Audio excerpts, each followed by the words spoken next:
All right, welcome everyone to our first campus history series of this semester. We are so excited you could join us today. My name is Allison Hughes, and I'm part of the community engagement team here at the NC State University Libraries. The libraries and its partners are working to ensure that our programs are welcoming and affirming for everyone involved. That means that everyone, from our organizers to attendees, has an important role to play in contributing to a respectful and positive environment. That's why we ask you to reflect on the way you pose comments and questions in the chat to ensure that they do not harm other participants. When we speak, the impact of our words is just as important as our intent. Today, we ask that you engage in this program with exploration and curiosity while being kind and intentional with your words for the sake of our community. During the presentation, we ask that you remain muted. If you have any questions or memories you would like to share, please place them in the chat and we'll collect them for a question and answer session after the presentation. Before we get started, I'd like to hand things off to Chris Carson from our Friends of the Library. Welcome everyone. My name is Chris Carson, and I'm a member of the Friends of the Library Board of Directors at North Carolina State University Libraries. On behalf of the Friends, I'd like to welcome you to our program today. If you are interested in continuing to engage with our own cutting-edge libraries, I encourage you to consider becoming a friend. We host a variety of events and programs throughout the year, plus work to raise funds to support the success of students on campus. To learn more about our philanthropic organization, please find the link shared in our chat below. I hope that you enjoy today's program.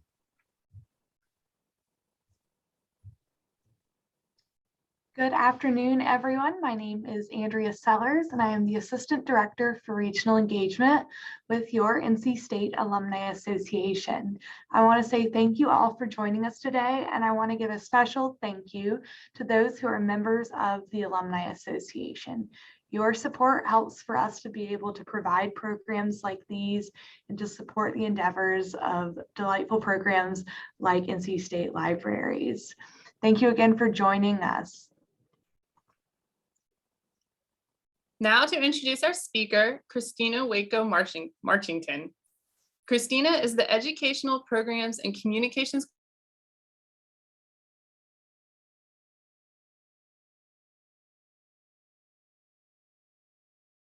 from the University of North Carolina, Wilmington. Her work at the Gregg Museum provides her opportunities to research objects and artists, plan and develop public programming and tours, and share the Gregg's collection and rotating exhibits with the public. She is co-curating an exhibition of Egyptian and Egyptian-inspired objects from the Gregg Museum's permanent collection that will open in early May 2022. Thanks so much, Allison. And thanks everyone for joining this afternoon. I'm really looking forward to giving this presentation. This is a little bit different than most of the programs that I do here at the Gregg Museum. And it's really nice to have the opportunity to dive into the history of the Gregg Museum because it is varied and really exciting. It was a fun excuse for me to get into the university digitized archives and find some really fun photographs for you all. So today my presentation is going to be kind of in two parts. One, I'm going to try and follow the timeline of the history of the Gregg Museum and its directors and its names and different iterations. And then I'd like to focus on a few objects or works that we have in the collection that are related to NC State, either because they were made by professors of NC State, alumni of NC State, or relevant to some of our exhibitions. So if you have any questions, I hope that I have answers for you at the end, but I will share my screen now and play. There we go. All right. So here is the front of the Gregg Museum of Art and Design. This is what you'll find, especially on a nice non-cloudy day. We are on Hillsborough Street, located near the Bell Tower. So if you have not come by, I highly recommend it. Of course, I'm biased, but we're free. All of our programming is free, exhibitions, and we're currently open Tuesday through Saturday, 10 a.m. to 5 p.m. So we hope that you can stop by.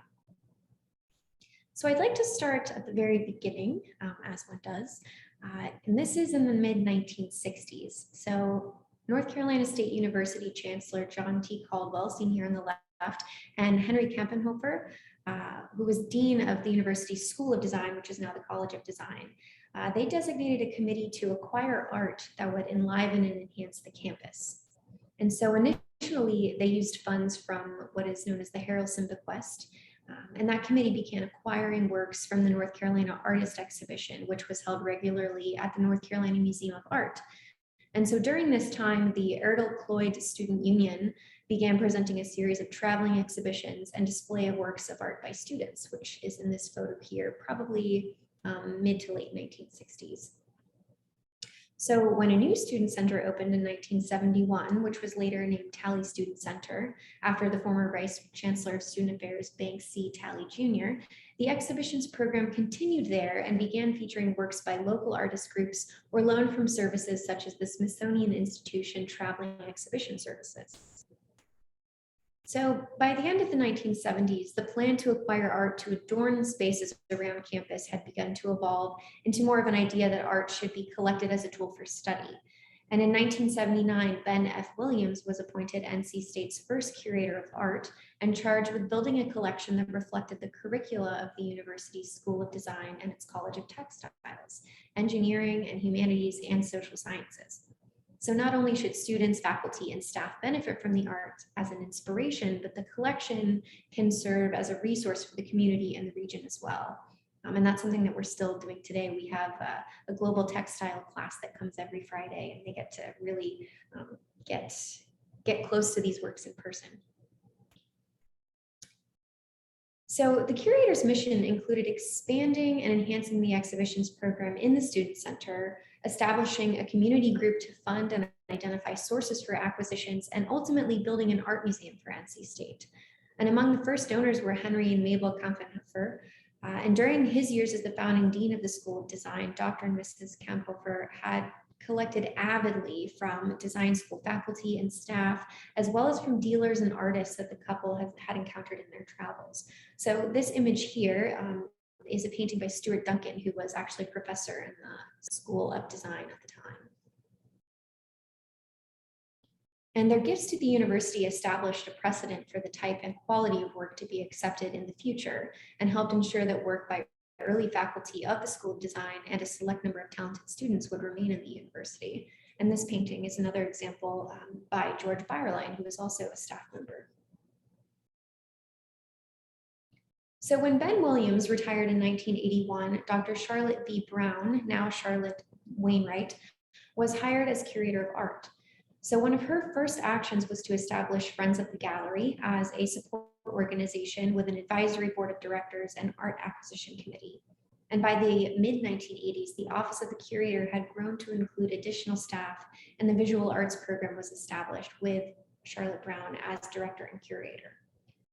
The collection continued to grow through donations of ceramics and glass, textiles, furniture, photography, graphic arts, and industrial design products. And in 1988, the Art Acquisitions Committee decided to include so-called outsider art, which is just art created by self-taught artists, in the collection. And at the time, international attention to this important realm of art making was just coming to the attention of the mainstream art world. And one of the nation's first international symposia on outsider art was held at the gallery during an exhibition of selections from 2,500 works by self-taught Outer Banks artist Annie Hooper. And those works later the Jargon Society subsequently gave to the university. And this is just a snippet from the Technician newspaper from 1988 about that symposium. So in the late 1980s, Chancellor Bruce Poulton and University Advancement began raising private funds to build a dedicated museum facility to mount exhibitions and to house the art and the staff that managed it.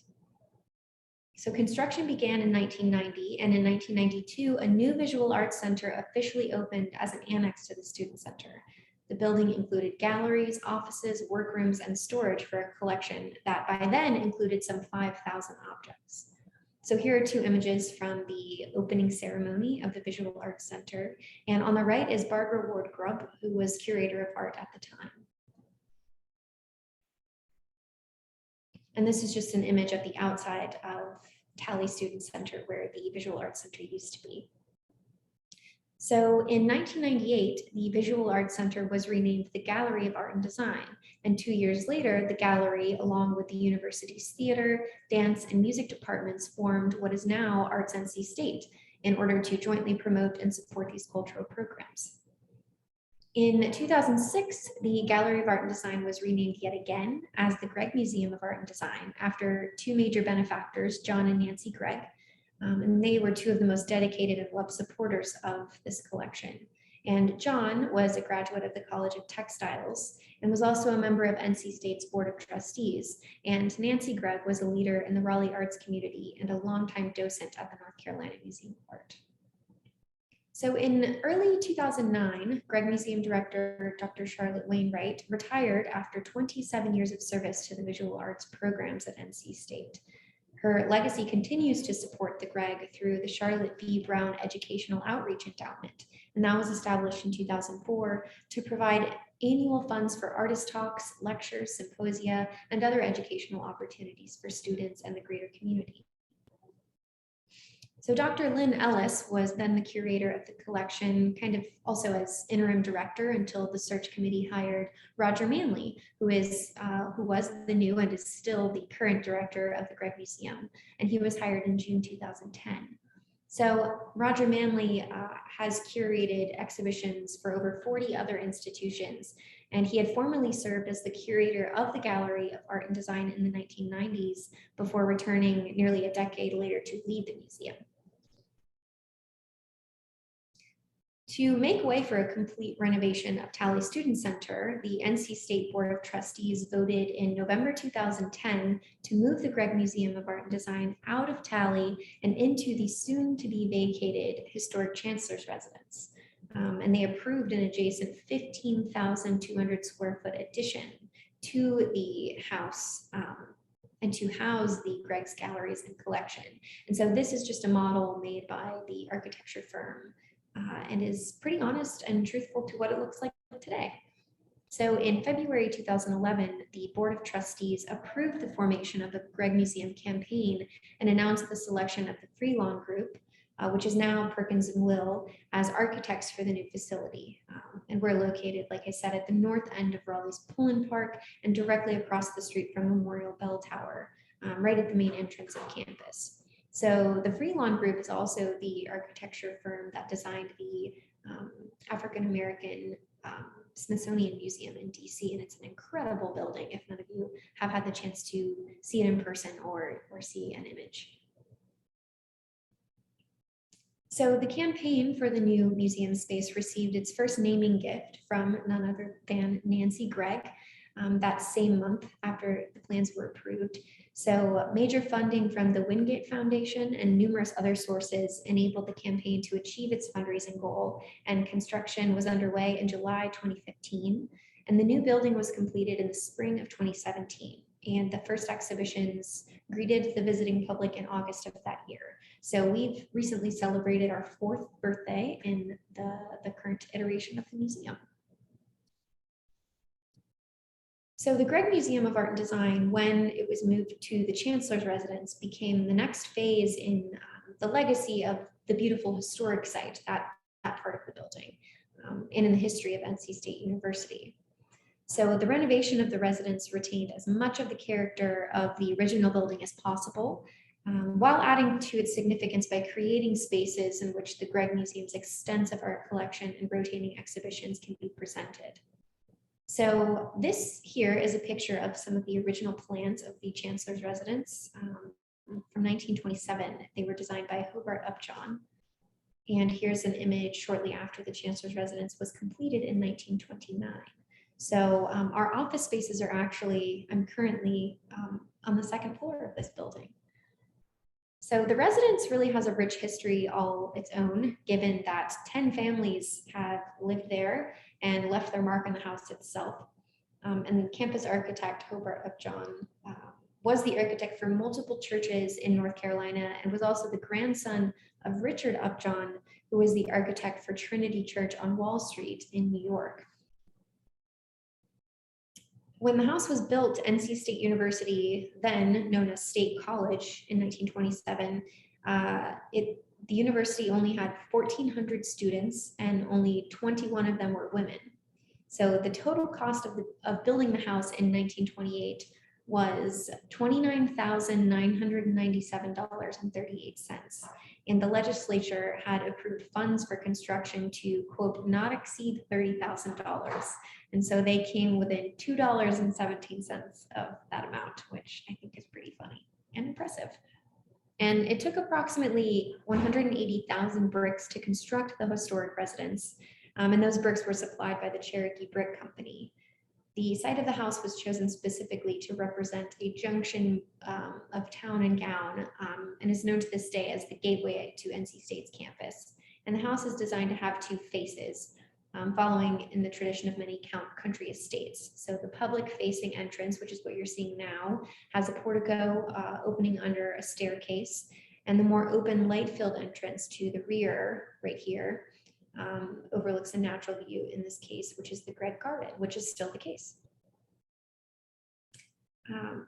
So during World War II, the residence was a gathering place for students and faculty and friends of the college, and kind of became the living room of the campus is what it's been called. And in the 1950s, Chancellor Boston, this is the living room at the time in the 50s, was one of the key leaders in the forming of the Research Triangle Park. And he originally established this as a research, or it was originally established as a research park between State College, which is now NC State, UNC Chapel Hill, and Duke University. And he was also a figure in the civil rights movement at the time, and he welcomed Black students to the college as students and marching band members. So now I just wanted to take an opportunity to share a few objects from the collection and how they are intertwined with NC State University. So this image here on the left is a bracelet by Shear, and you can see an image of her and her husband at the opening of the Visual Arts Center in 1992 on the right. And the Gregg Museum actually had an exhibition of Shear's work in winter of 2020. And so this, of course, was affected by things being shut down, and we extended it, but it actually was our first exhibition to switch into 3D tour mode. And it was a really incredible exhibition curated by Anna Estradas, who's a jewelry historian. So Shear is intertwined with NC State, and after a varied and successful career as an industrial designer, Shear pursued an equally productive career as a jewelry designer and metalsmith. Although most of her jewelry designs were purely decorative, like this example here on the left, she also created a series of patented medical jewelry, which were pieces designed to monitor the wearer's blood pressure and breathing. Some could provide emergency oxygen supply. Some could hold hearing aid batteries, support the head after neck injuries, detect smoke, or hide surgical scars until they had healed. And so she created these decades before Fitbit or Apple Watches were invented, which is really incredible. She strived to enrich the arts and her life of her new community. She moved from New York City to North Carolina, and she taught for decades at the Penland School of Crafts, Duke University, Meredith College, and finally at NC State University Craft Center. So the exhibition was kind of a combination of objects from the Gregg Museum's permanent collection by Shear, but also was really made possible by donors in the area and elsewhere who owned pieces of jewelry made by Shear, who were willing to loan it to the museum for an exhibition.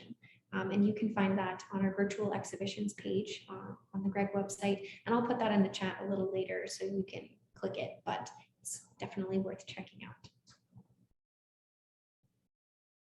So this is another example of a work by a professor of the university. This is a piece by George Byerline, and he was born in Illinois, And in the early 1950s, he began spending his summers in Cherokee, North Carolina, where he worked as one of the first set designers for Paul Green's Unto These Hills outdoor drama. And that really began a fascination with the performing arts that he continued throughout his life. So in 1955, George Byerline was hired to teach art at NC State School, which again is now the College of Design, and he continued there until his retirement in 1986. So examples of his work are also in the permanent collections of the Hershman Museum and Sculpture Garden in Washington, D.C., the Mint Museum in Charlotte, and the Virginia Museum of Fine Arts. And the Gregg Museum has quite a few examples of George Byerline's work. And this piece was acquired in 1969. It was actually a purchase from the Harrelson Fund, which I mentioned earlier, which was kind of the first initiative for the university to begin acquiring art for the university. So some of the objects or photos or works that we have in our collection might not seem like works of art to everyone, but it's important to remember that the objects that were acquired are to represent all of the curricula across the university. And this is one fascinating example. So this is a photograph, a gelatin silver print that was made with a scanning electron microscope of a nematode. And this was taken by Hedwig Hershman Triantaphalou, and she was a professor at NC State as well. So a great deal of research on nematodes or roundworms has been carried out at NC State by professors like Dr. Triantaphalou. And nematodes are not only the biggest enemy of many of the state's economically important crops, especially tobacco, but they're found throughout almost every ecosystem in the world. And they account for roughly 90% of all individual animals on the planet. It's been said that they're so numerous and omnipresent that if everything in the world was rendered invisible except for nematodes, one could still recognize one's friends as ghostly figures moving about life because there are so many nematodes, which hopefully I can forget that by the end of the day. I'll definitely be taking a shower when I get home. In 1955, Dr. Triantaphalou became the fourth woman hired as a professor at NC State and the first female professor of plant pathology in the nation. And she passed away September 22nd, 2021 at the age of 94. And this photograph was a gift of her to the museum, and we actually have two by her of very, very close-up images of nematodes. And I think they're fascinating. So I'd like to share a little bit about Vernon Pratt. And so he was born in Durham, North Carolina, and he briefly attended Duke University before transferring to the San Francisco Art Institute to complete his studies in art. And in 1964, he returned to North Carolina to teach drawing and painting at Duke while pursuing a parallel career as a jazz musician. And Vernon Pratt's life was cut short by a mysterious and unfortunate bicycle accident 5 days after his 59th birthday, and he was found lying unconscious beside Virginia Road, and he died 2 months later without ever regaining consciousness, and no one really knows what happened.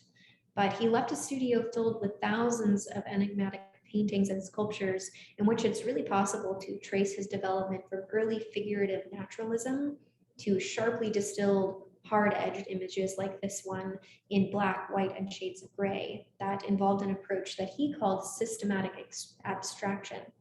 And this later work explored musical and mathematical progressions, permutations, and probability sequences.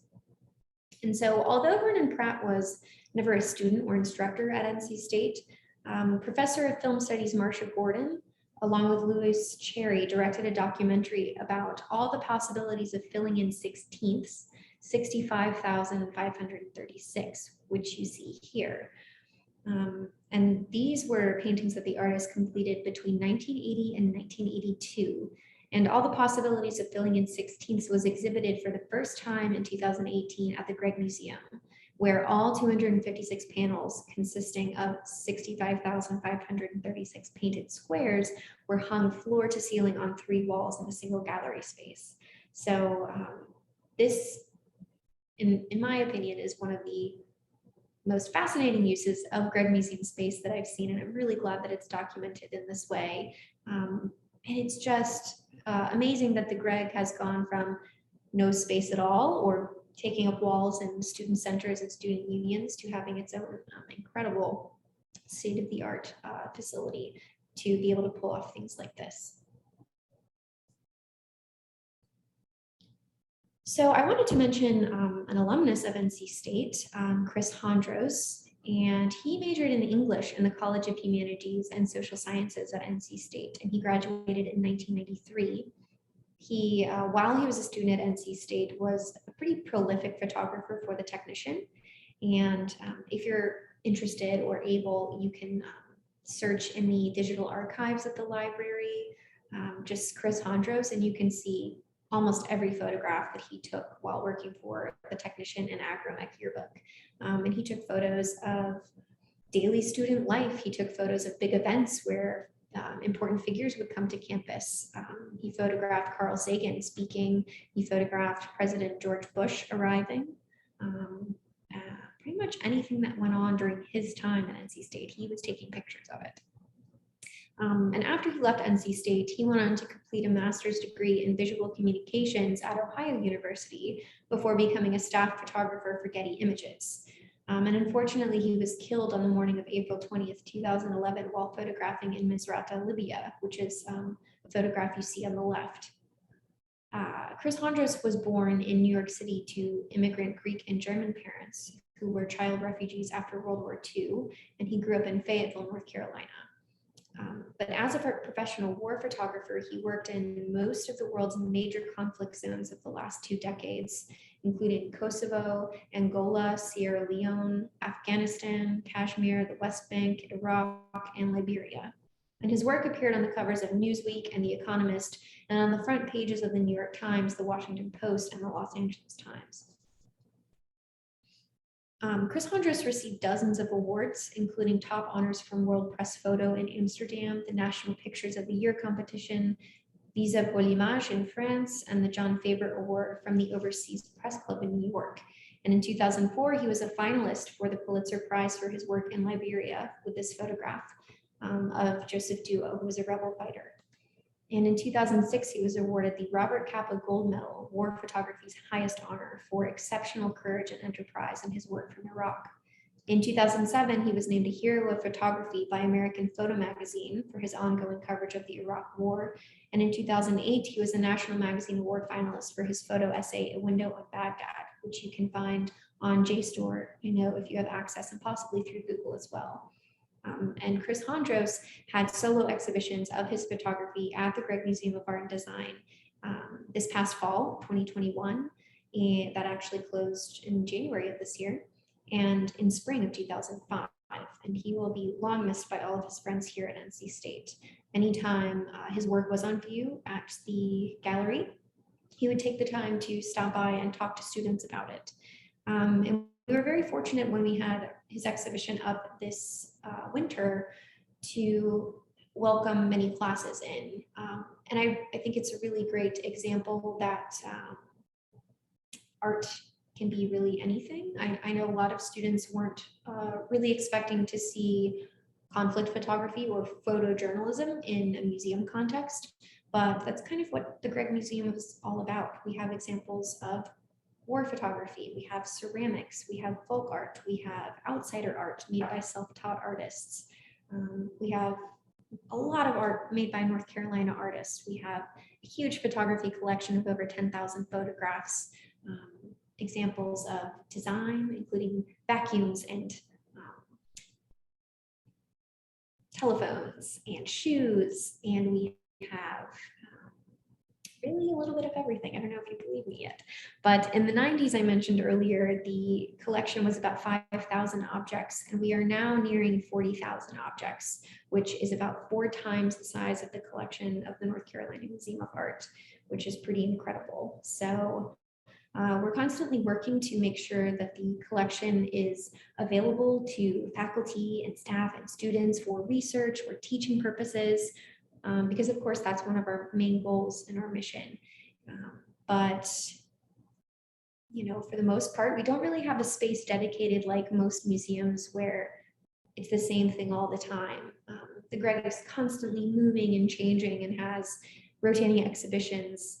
And for example, for the next 3 months, we're having an exhibition open every month.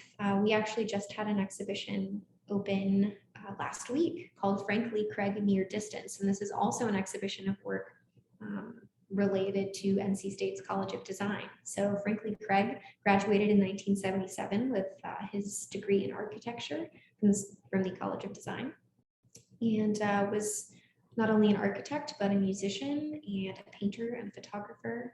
And he made a lot of collage. So if you're interested in learning about Frankly Craig or seeing some collage work, that's currently on view in the Historic Chancellor's Residence. So you can see a little bit of the university's history in the building and in the art that is displayed. We're opening an exhibition of photography at the end of March, and we're opening another exhibition of Trumploy ceramics in April by Chapel Hill artist Eric Saratella. And he creates pretty incredible real life looking trees out of ceramics. So if you're not familiar with what the term Trumploy means, it's literally a French word for trick of the eye. So it's pretty phenomenal, if I do say so myself. But that's what I have today for you. I'm happy to answer any questions that I can, and I'll provide some resources in the chat before the call is over. But thank you so much.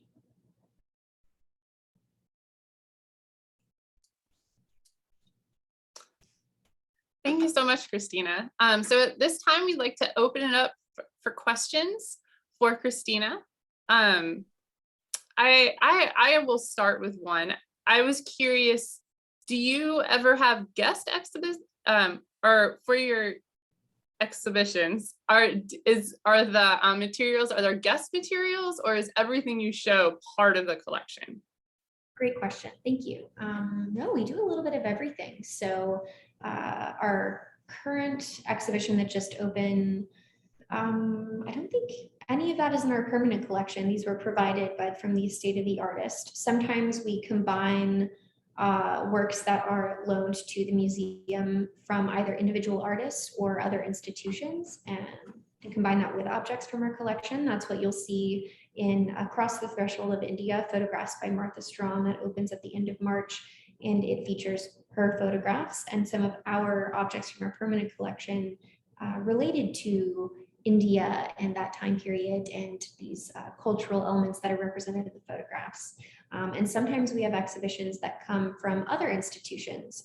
For example, early 2020, we had an exhibition called Design by Time, and that was an exhibition that was entirely put together and was traveling. So we were just a stop on the way.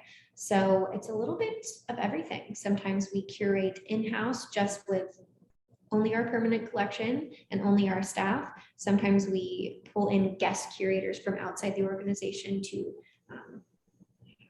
find other artists. Across Kalunga by the Stars, Another Acts of Resistance, is on view now and begins to close February 26th. And that is an example of an exhibition curated by a guest curator. So we really do a little bit of everything, but they're not always just our permanent collection. That's a good question. Great. How do you decide what donated art to accept? Also a great question. So I mentioned earlier that Charlotte Wainwright started a board of advisors, and so that's part of the process. So sometimes people come to us with an object, and then we evaluate what holes are missing in our collection. If there's something that we have that's similar or that already represents that, because it's kind of course, we already have almost 40,000 objects, so space is always a concern. But really the first question we ask is this something that we're missing? And then that kind of goes to the board of advisors, and it's a conversation with people outside of our organization and people inside. So it's not just kind of us talking to each other. We like to open that up and make sure that everyone's thoughts are considered. And it's a pretty interesting process. And so where can viewers learn more about the exhibitions, both the current and ones you've had in the past? So that's on our website. I can put that in the chat, but we have all of our past exhibitions up on our website, and many of them, not all unfortunately, but many of them we have a virtual version of the exhibition. So Marianne Shear I mentioned, Chris Hondros I mentioned, those are exhibitions that you can walk through virtually if you're interested in things like that. So really, if you go to our homepage and exhibitions at the top, you can find virtual exhibitions as a dropdown, and that's a good way to see some of our past things. And we're constantly updating our website with our current exhibitions with more information there. So I can provide that in the chat. Great. Who is the architect of the Gregg Museum edition?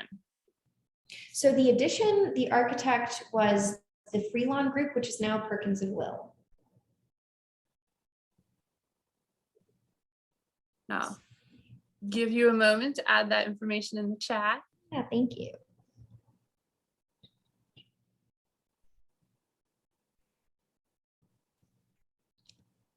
So there's the virtual tours. Great. Could you talk a little bit about like funding for the museum? Is it all state funded, or is it both state and private funds? A little bit of both. So a major part of the funding for the Gregg Museum comes from student fees, activity fees. And so in that way, we're able to be free to the students and the public. We used to have a membership program, and that's actually being transformed into a free membership program throughout this next year. But we accept gifts and donations. We work closely with university development for things like that. So yeah, it's a combination of state funding, university funding through student fees, and generous gifts.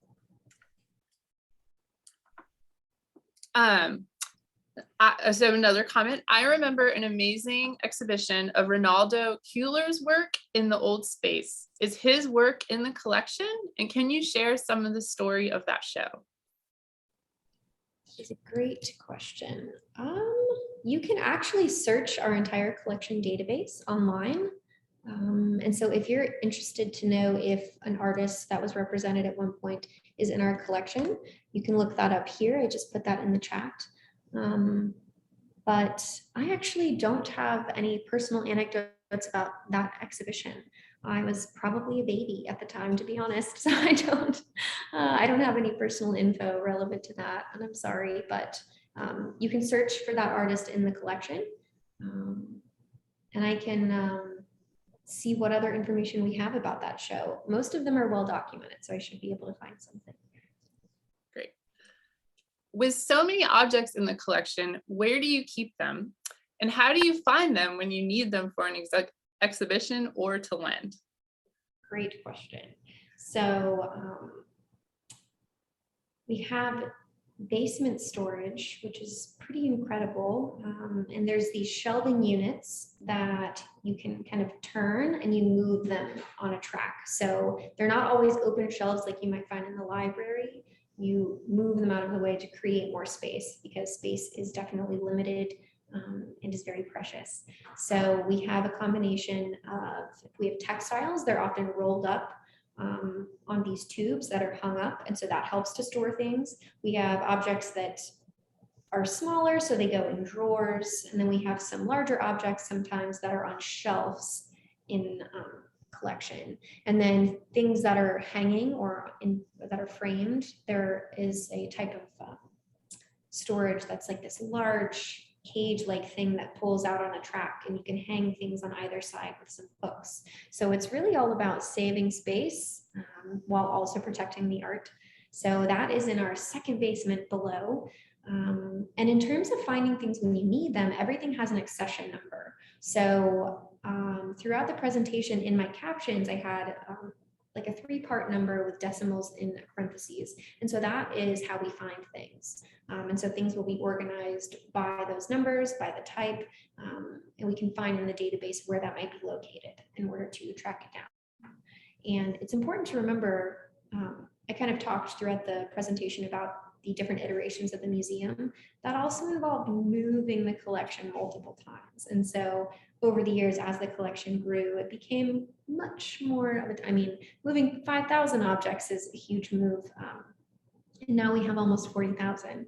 We also do have external storage in Apex. And so things like we have a giant with a 16-foot diameter tent that is stored out there, some larger pieces that don't necessarily fit on site here. I was struck when listening to your presentation about the relationship the museum has with students on campus, both taking works of current students, but also working with students. Can you talk a little bit more about that role and how students are able to access the museum to further their education? Yeah, absolutely. So we actually have internships every year, every semester. So we currently have 2 collections interns, and they get hands-on experience really learning how all the collections stuff works, which is very important. So they will help pull things for classes, like the Global Textiles class. Every Friday, there's a list of objects that needs to be pulled. So we have an intern that will help with that. We have interns that will help photograph the collection. We're currently trying to inventory everything and photograph everything, which, as you can imagine, takes quite a lot of time and attention to detail. So they help photograph those things, keep them in order, make sure the files are titled the correct thing, because everything has a number and everything has a place. And then those interns also get to curate a digital exhibition, and those you can find on our website as well.